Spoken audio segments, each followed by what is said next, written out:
So I finally checked out The Monkey. I'm very late to the game as far as reviews go, but today we're going to talk about it. So let's get spooky.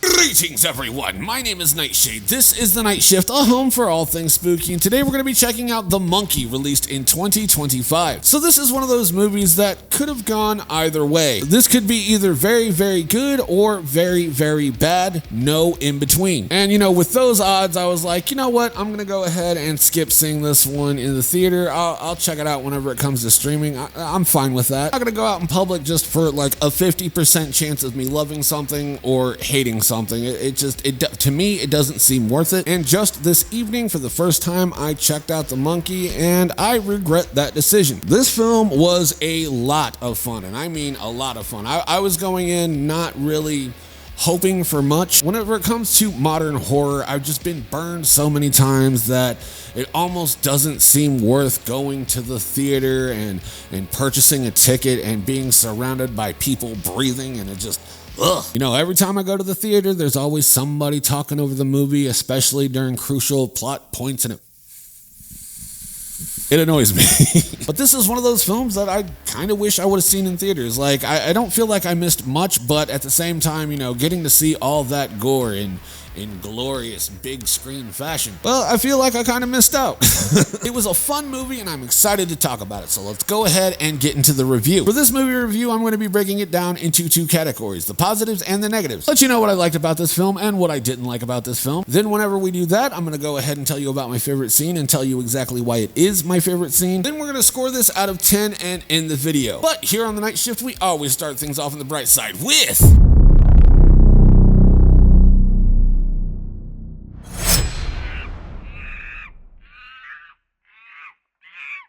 the story is pretty excellent, and that's all thanks to Stephen King. He is the king for a reason.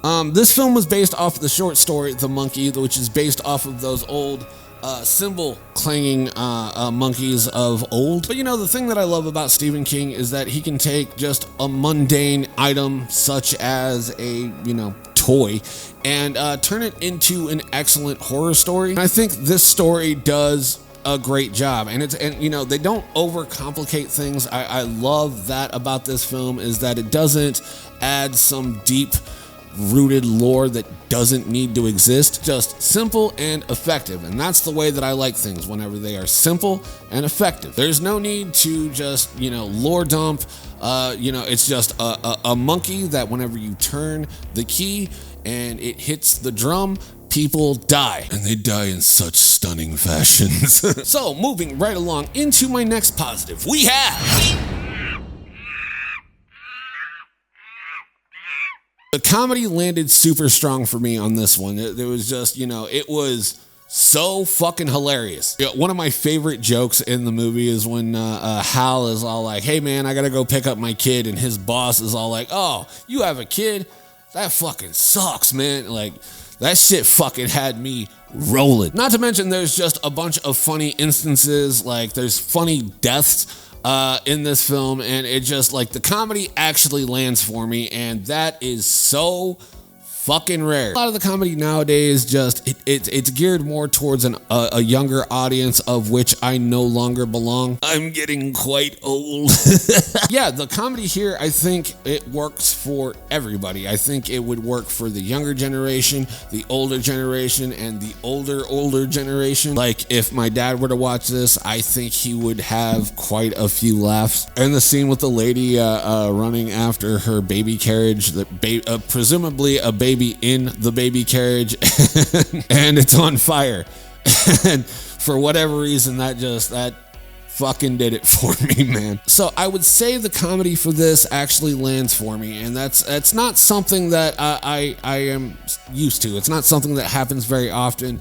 For me in particular, I have a very specific brand of humor that I enjoy, and if it's not that, a lot of times it doesn't do anything for me. Not to say that it wouldn't do anything for you, but just there's certain instances where certain comedy styles just don't work for me, but I'm happy to report that the comedy in this film absolutely works for me. So moving even further on the positives list, we have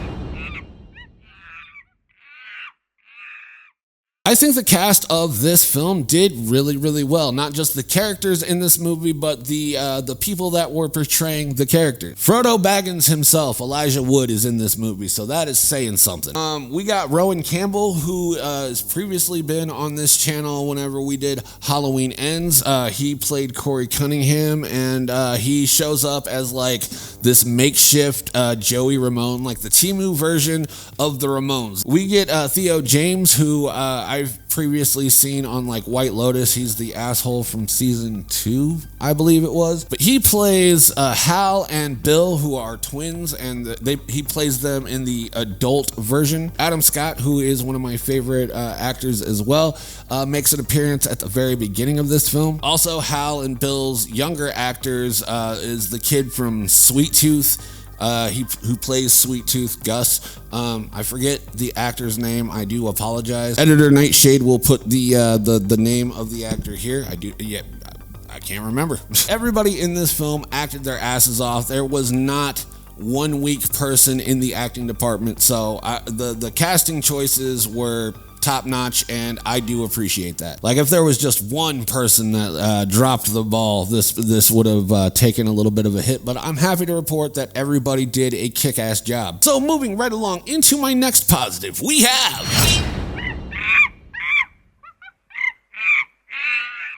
the monkey itself is genuinely unnerving in the best way possible. So obviously the monkey is based off of those old cymbal crashing monkeys, but they had to switch it to drums, probably for legal reasons. And I gotta be honest, I kind of think that I enjoy the drum one more, just a little bit more. Also, I like the fact that whenever you start the monkey up, it kind of shows its teeth and then does a little flip of the drumstick before playing the little drummer boy it is. And like the unnerving eyes of this thing, the unmoving eyes, fucking sick, dude. I hope that there are replicas or replica makers out there, because I would really like to get one for the back of the background here. If anybody's got any leads, you guys just let me know. My finger is very dirty. I couldn't find my makeup brush, so I had to put my eye black on with my fingers today. The design of the monkey toy itself, don't call it a toy, the design of the monkey itself is absolutely killer, genuinely unnerving, and one that I really wish I had. Alright, so moving right along into my final positive, we have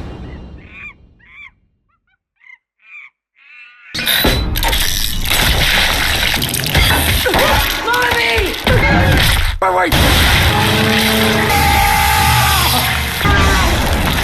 These kills are absolutely the star of the show. And the thing that I love about these kills is the majority of them are done practically and done very, very well. But the thing that I appreciate the most about the kills in this is that they went all in with the ridiculous nature of the kills. You know, a lot of the times whenever it comes to horror comedies, like the kills and gore come second nature to the goofs and gaffs. Take Totally Killer, for instance. Like the kills in that are done okay, but a lot of them relied heavily on CG. Not this one though, not this one at all. They took a lot of, they spent a good amount of budget on the red stuff, and they did not hold back, which I absolutely think was the right move. Like, it would have genuinely been a damn shame if like this ended up becoming some CGI schlock. And so I'm glad that they went mostly practical. Like, there's some CG in there for sure, but you know, the CG is very minimal, it's very dialed back, and all of the practicality of the kills are, you know, they take center stage, and I think it's fucking fantastic. This is a blood fest to behold. And blood fests are among my favorite fests to have. And that is just about going to do it for the positives. Now we move on to the not so bright side of things with... Honestly, as hard as I was looking, I don't have any negatives for this film. This film was fucking great. Like I said at the beginning of this review, you know, this was one of those films that I knew was going to go one of two ways. It was going to be perfect, or something that I was going to hate with every fiber of my being. If I was going to give it one criticism, is that the ending might not have been as strong as the opening, but like, I appreciated the ending, especially with, you know, that bus full of people just getting mowed over. That was fucking great. And by mowed over, I mean they were all killed in the windows, and that's why you don't stick your limbs outside the windows, folks. That's been a genuine fear of mine for a very long time. But yeah, I don't really have any negative things to say about this movie. I thought it was great, and you know, like whenever I saw that it came to streaming, I was more than happy to spend, what, $5 to rent it, and I thought it was great. So now we move on to the next segment, which is...